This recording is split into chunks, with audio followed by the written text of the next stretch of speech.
नमस्कार, आदाब, सत श्री अकाल। लाइव नेशन 7 में आपका स्वागत है। मैं शादाब मलिक। अगर अभी तक आप लोगों ने हमारे चैनल को सब्सक्राइब नहीं किया है तो ज़रूर सब्सक्राइब कर लें। आप देख रहे हैं सचिवालय थाना है, जहां एसटीटी के अभ्यर्थी अनिल को पुलिस ने हिरासत में लिया हुआ है, क्योंकि वो आत्मदाह करने की कोशिश कर रहे थे। मगर ये मुद्दा आज का नहीं है, ये कई 2019 से ही चला रहा मुद्दा है और इस पर संदीप सौरभ माले विधायक भी यहाँ मौजूद हैं। संदीप जी, ये जो आज घटना घटी है, क्या ऐसा नहीं लग रहा है कि ये एक बहुत दिनों की हताशा आज सामने आई? देखिए, निश्चित तौर से स्टेट को लेकर के जो सरकार का रवैया रहा, शिक्षा विभाग का जो रवैया रहा, वो काफ़ी अफसोसजनक है। सरकार अपने विज्ञप्ति का ही पालन नहीं कर रही है। कोई भी बहाली होती है तो बहाली की जो रीढ़ है, उसका जो पूरा फॉलोअप होना है, वो विज्ञप्ति से होना है। स्टेट में ये सरकार ने नहीं किया और ये अफसोस की बात है कि बिहार के अंदर 34,000 सीटों पर बहाली के समय बिहार की सरकार 34 गलतियां करती है। बिल्कुल। जो पहला रिज़ल्ट आया था उसमें कहा गया कि इतने ही लोग जो हैं वो पास हैं, उत्तीर्ण हैं। बाद में पता चल रहा है कि उससे 2.5 गुना ज़्यादा लोगों का रिज़ल्ट है। ये कैसे हुआ? पहली बार में सरकार ने कह दिया कि भाई जितने लोग पास हैं सबका नौकरी पक्का है। अब सरकार को हमने ये कहा कि भाई, जब आपने कहा है कि एग्जामिनेशन कॉम्पिटिटिव नेचर का है, आप ये बात कह चुके हैं पहले से, तो आप कॉम्पिटिटिव नेचर के रूप में इसको ट्रीट कीजिए। ये नहीं करके सरकार इनकी बातों को अनसुना कर रही है।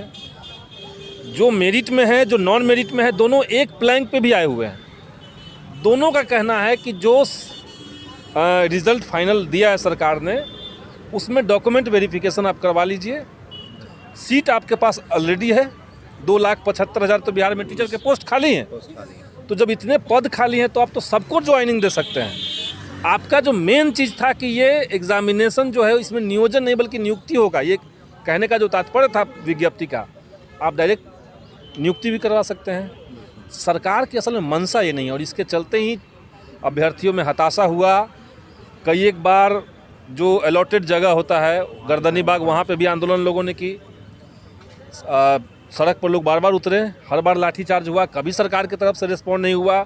शिक्षा मंत्री से एक बार नहीं 10 बार मिलने की कोशिश की गई अभ्यर्थियों द्वारा, तब भी कोई पॉजिटिव रिस्पॉन्ड नहीं आया।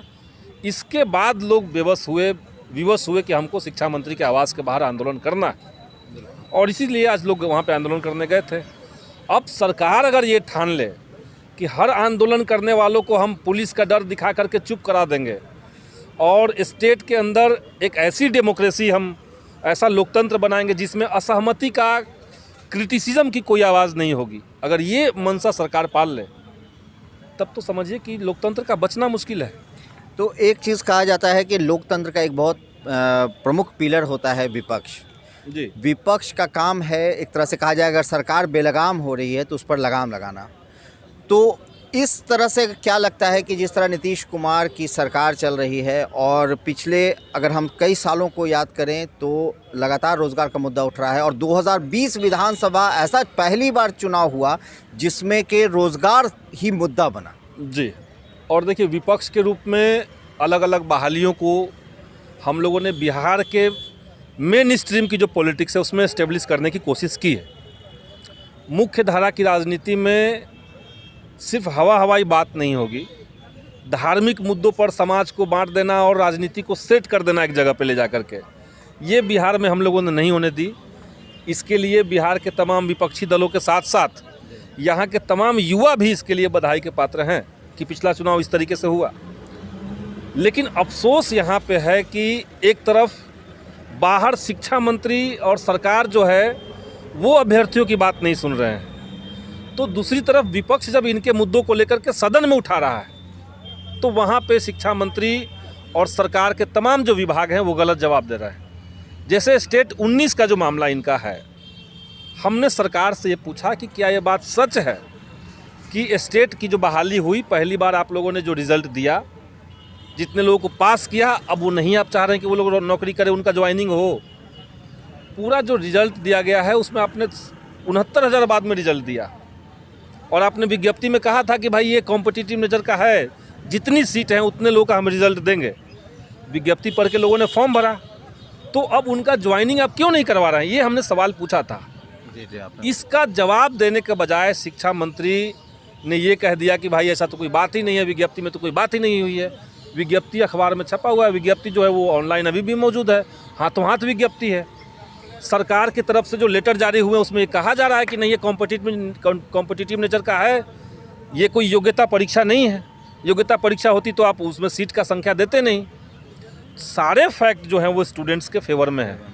लेकिन अगर शिक्षा मंत्री अड़ जाए कि हम तुम्हारी बात नहीं सुनेंगे, अगर शिक्षा मंत्री अड़ जाए कि तुम कोर्ट जाओ, हर बहाली के लिए आपको कोर्ट जाना पड़ेगा, तो ये तो बिहार में न सिर्फ लोकतंत्र का तमाशा हो रहा है, बल्कि युवा जो हैं उनके भविष्य को अंधकार में ज़बरदस्ती धकेला जा रहा है। तो आज जो घटना घटी, क्या नहीं लगता कि ये पूरी की पूरी घटना, जिस तरह से आत्मदाह की कोशिश की अनिल ने, और ये जो पूरी घटना घटी है, ये कहीं ना कहीं उसी तरह मतलब सरकार की जो नज़रअंदाज करने की आदत पड़ गई है, उसी का यह नतीजा है? देखिए, अनिल को मैंने कहा था, अनिल को मैं बहुत पहले से जान रहा हूँ।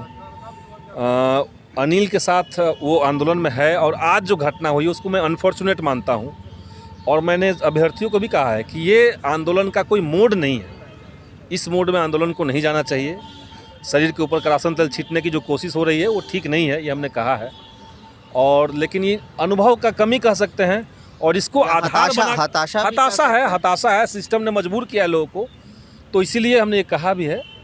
और लेकिन इसको आधार बना करके अगर प्रशासन सोच रही है, पुलिस प्रशासन सोच रही है कि हम इसको आधार बना करके इनको टॉर्चर कर लेंगे, इनके ऊपर FIR दर्ज कर लेंगे, तो काफ़ी अनफॉर्चुनेट है, ये गलत है। तो क्या लगता है कि पुलिस इस तरह की कोई कार्रवाई करेगी? क्योंकि ये जिस तरह की स्थिति बनी है वो कहीं ना कहीं निराशा, हताशा और परेशानी में उठाया गया कदम बिल्कुल, मैं यही समझाने की कोशिश कर रहा हूँ। तमाम अधिकारियों से हमारी बात हुई, अभी जस्ट एक फ़ोन आ रहा था, मैं उसको फिर कॉल बैक करूँगा। तो हम यही कह रहे हैं कि स्टूडेंट्स किस समय बाध्य हो गए इसके लिए, कब मजबूर वो हुए, इस बात को कंसीडर किया जाए। किस तरह से उनको व्यवस्था किया गया कि आप अगर मान लिया जो अलॉटेड जगह है आंदोलन का, उस जगह पे भी आंदोलन अगर कर रहा है स्टूडेंट, और जब आप अनिश्चितकालीन धरना का जब तैयारी स्टेट के बच्चे कर रहे हैं, तब आप उसको परमिशन नहीं दे रहे हैं। आप शाम को पहुंच करके उनके ऊपर लाठियां चला देते कि जल्दी यहाँ से भागो। आदमी अपना बात कहेगा कहाँ? तो स्कोप तो आपको छोड़ना होगा।